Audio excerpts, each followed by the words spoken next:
to let a few rip. Doesn't have a great shot, so it hasn't been as successful.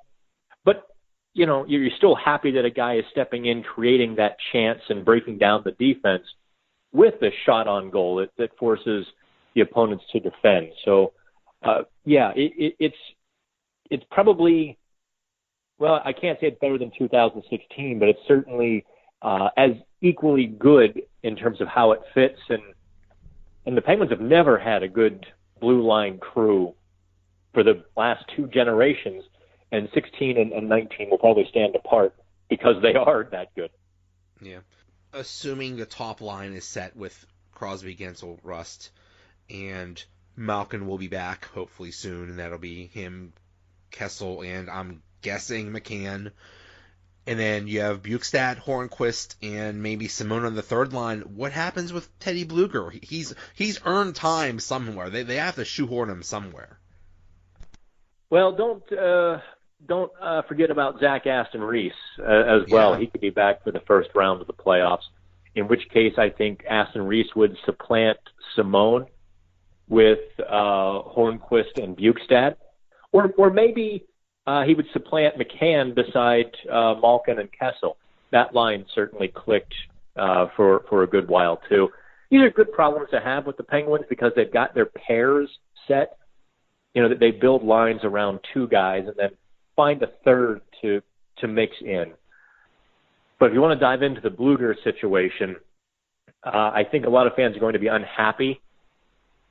I don't know that Blueger plays ahead of Simone when Malkin is healthy, for the fact that I didn't really like Blueger so much on the left wing. I like him so much better, in the middle of the ice. He plays a great 200-foot game.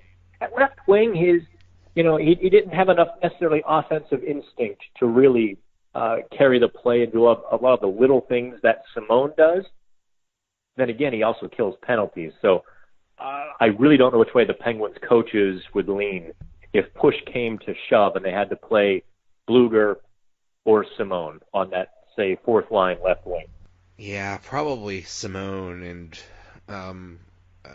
I remember when Blueger came up, one of his limitations was, yes, he has played left wing and things, but really he's best at center, and that's why he's doing so well right now because they just plugged him in for Malkin. But yeah, it's a wonderful problem to have if someone like that is sitting, then, and somebody's going to get knocked down in the playoffs. So that's true too. You still probably won't see Blueger at center. Although, let me throw this crazy out-of-the-box idea. What if Cullen flips to the third line left wing and Blueger anchors the fourth line? There you go. These are the things that the Penguins coaches really have some good decisions to make. I don't think these would necessarily derail any momentum if they made a flop like that, but kept Bukestad, Hörnqvist, Malkin, Kessel, Crosby, Gensel. If you do those three or four things, everything else you do is both temporary and only on a trial basis.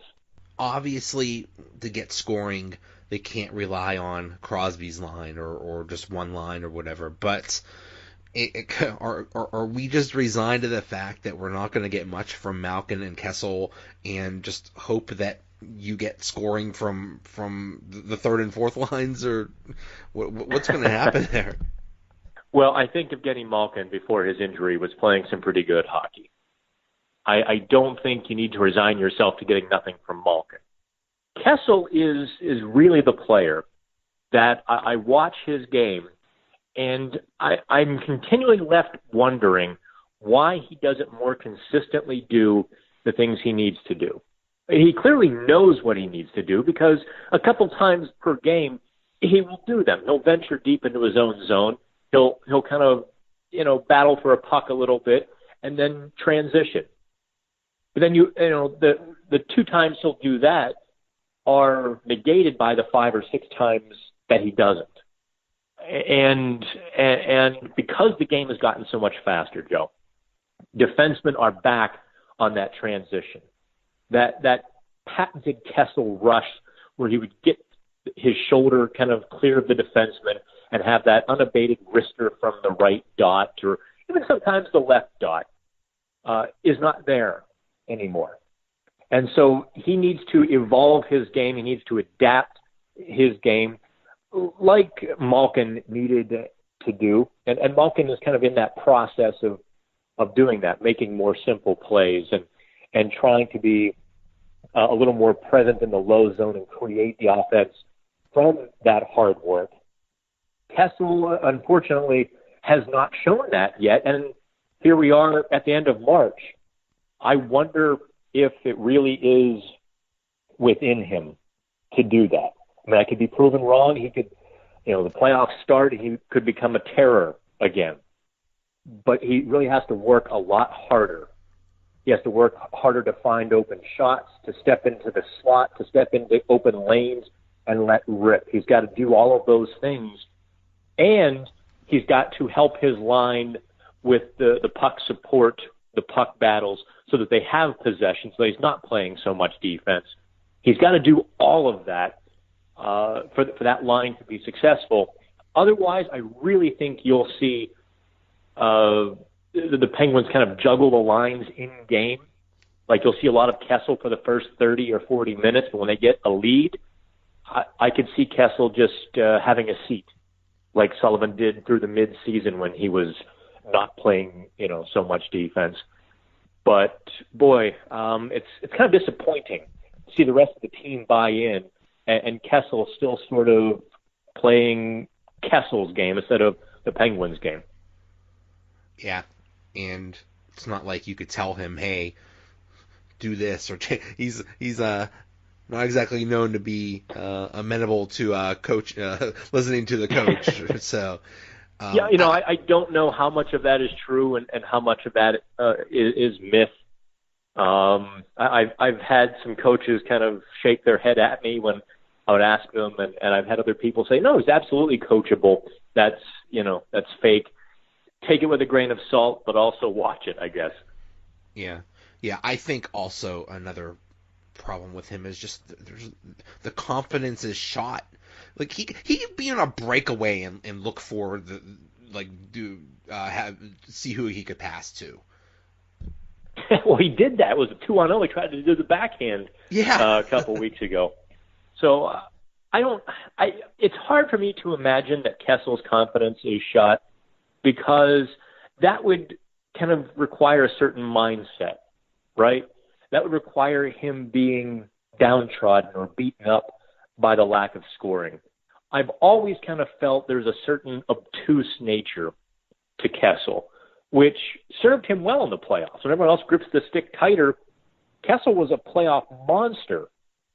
In his Toronto run, he was, he almost beat the Boston Bruins by himself back in 2013 when Boston went to the Cup. And I think that sort of laissez-faire attitude helped.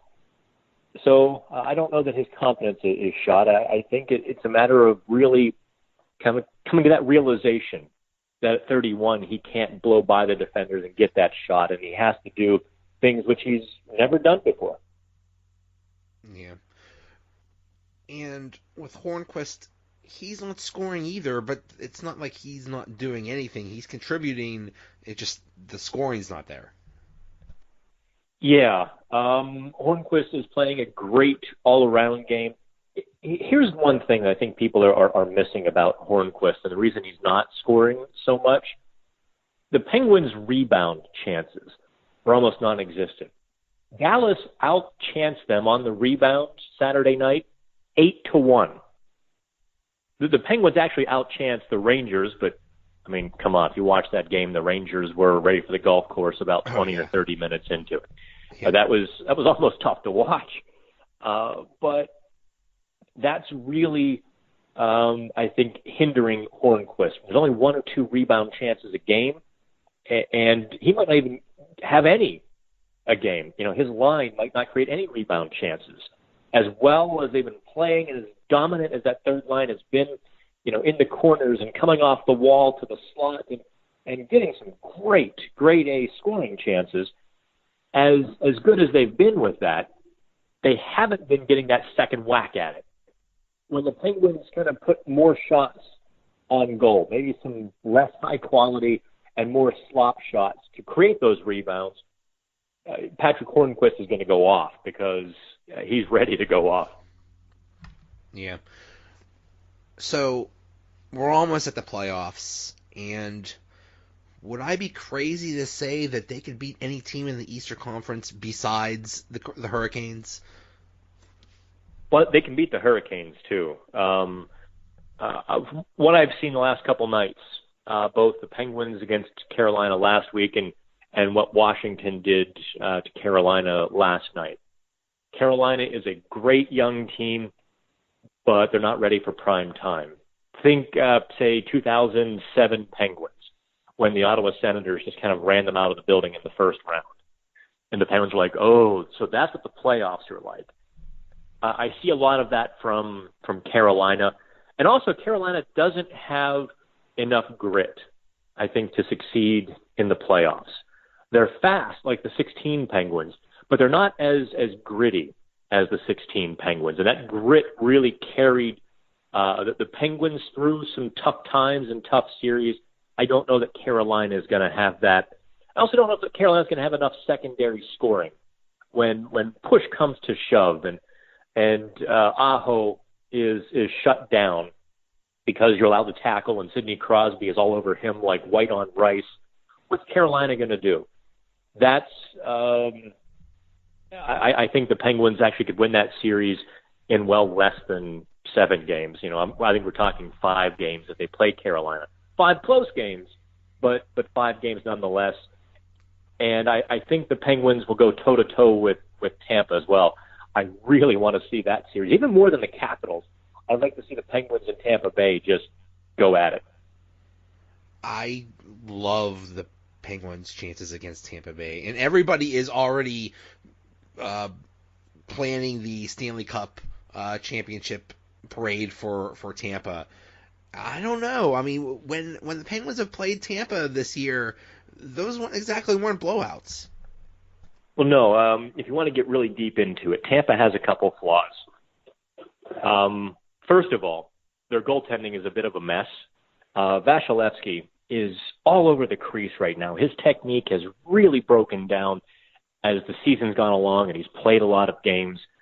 Watching him against Washington last week, I was amazed at how sloppy, or I should say floppy, he was. He was just flailing about the crease, stopping pucks.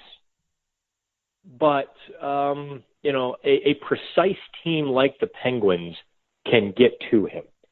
But the other